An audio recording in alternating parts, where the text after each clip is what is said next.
سرحد کو عبور کیا اور اس کی تیل کی تنصیبات پہ حملہ کیا، تو امریکہ نے کوئی رد عمل نہیں کیا، سعودی عرب کا دفاع میں نہیں آیا۔ پھر یو اے ای پہ بھی ایک کسی طرح کا میزائل حملہ کیا، اس پہ بھی امریکہ نے کوئی رد عمل نہیں کیا، ہیزیٹیٹ کیا۔ اور پھر لاسٹ ابھی ہم دیکھتے ہیں کہ یہاں پہ قطر میں جو حملہ ہوا تو امریکہ نے نہ صرف اس کی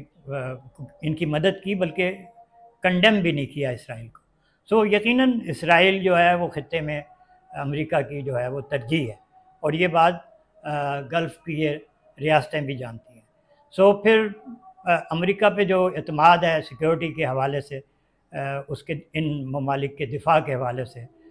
اگرچہ ایگریمنٹ موجود ہے، وہ اب نہ ہونے کے برابر ہو گیا۔ تو اس پس منظر میں یہ معاہدہ سعودی عرب نے محسوس کیا کہ وہی سب سے اہم ملک رہ جاتا ہے ان باقی تمام ممالک کے مقابلے میں، تو پاکستان سے اس نے یہ معاہدہ اسی پس منظر میں کیا۔ اور ہم سب جانتے ہیں کہ پاکستان اور سعودی عرب کے دیرینہ معاشی اور دفاعی تعلقات ہیں۔ پاکستان طویل عرصے سے وہاں پہ افواج بھی ہیں موجود، اور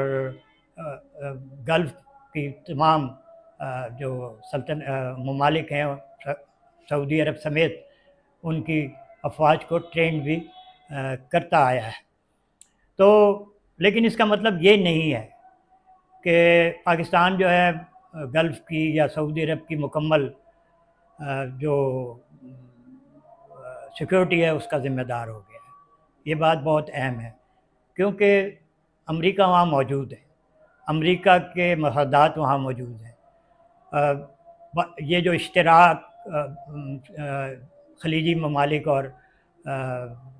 امریکہ کا ہے وہ بہت اہمیت کا حامل ہے۔ اس کی اہمیت نہ صرف دنیا کے آئل کے حوالے سے ہے، مالیاتی نظام کے حوالے سے ہے، بلکہ امریکی مالیاتی نظام جو فائنینشیل سسٹم ہے وہ یہ ریڑھ کی ہڈی ہے۔ امریکہ اور خلیجی ممالک عام شراکت دار نہیں ہیں، یہ کوئی معمولی شراکت داری نہیں ہے۔ یہ شراکت داری تیل کی عالمی منڈی اور امریکہ کی معیشت کی ریڑھ کی ہڈی ہے، اور اس کی وجہ سے امریکی معیشت رواں دوا ہے۔ 1970 کے اس پیٹرو ڈالر معاہدے کی بدولت خلیج کا تمام تیل ڈالرز میں فروخت ہوگا، جس کی وجہ سے دنیا کے تمام سینٹرل بینکس جو ہیں وہ اپنے ریزروز میں ڈالرز کا ذخیرہ رکھنے میں مجبور تھے۔ اس کی وجہ سے امریکہ کو ڈالرز چھاپنے کا ایک منفرد استحقاق حاصل ہو گیا، اور اس کے سیکیورٹی بانڈز جو ہیں وہ ایک محفوظ ایسٹ کے طور پہ تسلیم کیے گئے۔ پھر اس کے علاوہ ہم دیکھتے ہیں کہ علاقے میں آبنائے ہرمز پہ جو کہ ایک بہت بڑا تیل کی ترسیل اور تجارت کا راستہ ہے، امریکہ کا جو ڈومینیشن ہے، کنٹرول جو ہے وہ کئی دہائیوں سے ہے، یہاں اس کے جنگی جہاز موجود ہیں۔ اس لیے یہ خطہ امریکہ کے لیے بہت اہمیت کا حامل ہے، اگرچہ ایک بے اعتمادی کی کیفیت ضرور پیدا ہو گئی ہے، لیکن یہ ممالک امریکہ کو سے باہر نہیں جا سکتے، اس کی یہاں موجودگی کو رد نہیں کر سکتے۔ تو میرا خیال ہے کہ پھر یہ جو معاہدہ ہے جو ہمارے پاکستان اور سعودی عرب کے درمیان ہوا، وہ اس وقت ویلڈ ہوگا کہ اگر اپنی روایت کے مطابق امریکہ نے اسرائیل کی کسی جارحیت کے خلاف سعودی عرب کی کوئی مدد نہیں کی، تو پھر پاکستان جو ہے اور سعودی عرب کا یہ معاہدہ جو ہے وہ ایکٹیویٹ ہو جائے گا۔ تو اس کو ہمیں ایک بیک اپ معاہدے کے طور پر دیکھنا چاہیے۔ آئیں اب ہم جنوبی ایشیا کی طرف چلتے ہیں کہ اس معاہدے کا پاکستان پہ کیا اثرات ہوں گے۔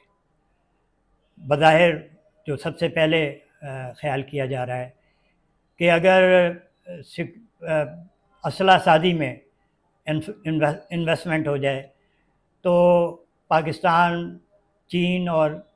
ترکی کے ساتھ اس سعودی انویسٹمنٹ کے ذریعے بہت سے ایسی ضرورت کے جدید اسلحہ جو ہے وہ بنا سکتا ہے، اور پھر یہ اسلحہ جو ہے جو سعودی عرب امریکہ سے خرید رہا ہے جتنے پیسوں کے عوض، اس کے مقابلے میں یہ 1/4 انویسٹمنٹ ہوگی جو پاکستان کی ضرورت کے تحت ضرورت کے لیے کام تو آئے گا، لیکن یہ الٹیمیٹلی سعودی عرب کے بھی کام آئے گا اگر ایسی کوئی صورتحال سیکورٹی کی سعودی عرب میں پیدا ہوئی۔ اس نے ایک بات ضرور کی ہے کہ اگر لڑائی ہوئی تو ہمیں کیا ضرورت ہے۔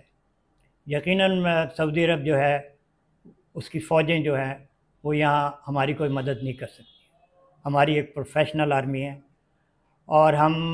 ابھی ایک وار اپنے انڈیا سے جو اپنے سے بہت زیادہ بڑی وار مشینری تھی اس سے جیت چکے ہیں۔ ہم نے ان کی فضائیہ کو 4 دن کی لڑائی میں 2 دن ہوا میں اڑنے نہیں دیا۔ ان کے بنکرز پہ سفید جھنڈے پوری دنیا نے دیکھے لہراتے ہوئے۔ سو ہمیں ان کی کوئی فوجی امداد کی تو ضرورت نہیں ہے، لیکن ہاں اس لڑائی میں فیول کی ضرورت ہے، پیٹرول کی ضرورت ہے، جس سے ہمارا وار اسٹیمنا جو ہے وہ بہت بڑھ سکتا ہے،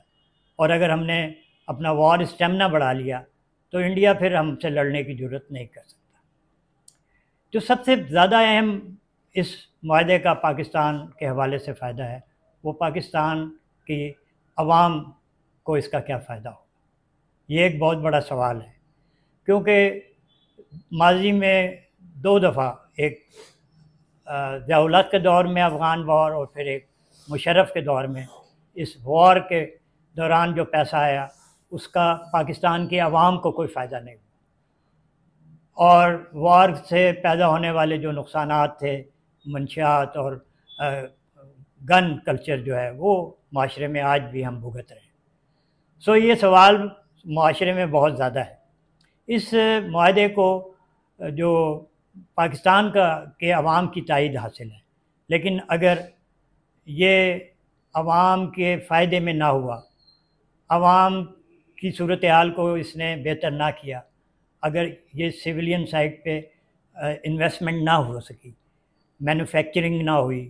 اگر ہم اسکلڈ لیبر بنانے میں پروڈیوس کرنے میں کامیاب نہ ہوئے، اگر ہم اپنی صنعت کو پیروں پہ نہ کھڑا کر سکے، اگر ہم زراعت کو بہتر نہ کر سکے، اگر ہم اپنے تعلیمی نظام میں اس کو اپلفٹ نہ کر سکے، تو یقیناً اس کا فائدہ جو ہے عام آدمی کو نہیں ہو سکے گا، اور ان تمام اکاؤنٹس کو بہتر کرنے کے لیے یہاں انویسٹمنٹ کی ضرورت ہے۔ تو آج لیڈرشپ جو پاکستان کی سول اور ملٹری کی لیڈرشپ ہے جس نے یہ معاہدہ کیا ہے، اس کی یہ ذمہ داری ہے کہ سول سائٹ پہ، سول سیکٹر میں جو انویسٹمنٹ ہے وہ ضرور ہو، اس کا ہونا ضروری ہے۔ سو ہم نے دیکھا کہ اس معاہدے سے ایک ہمارا وار اسٹیمنا بڑھ سکتا ہے، سول سائٹ پہ انویسٹمنٹ آ جائے تو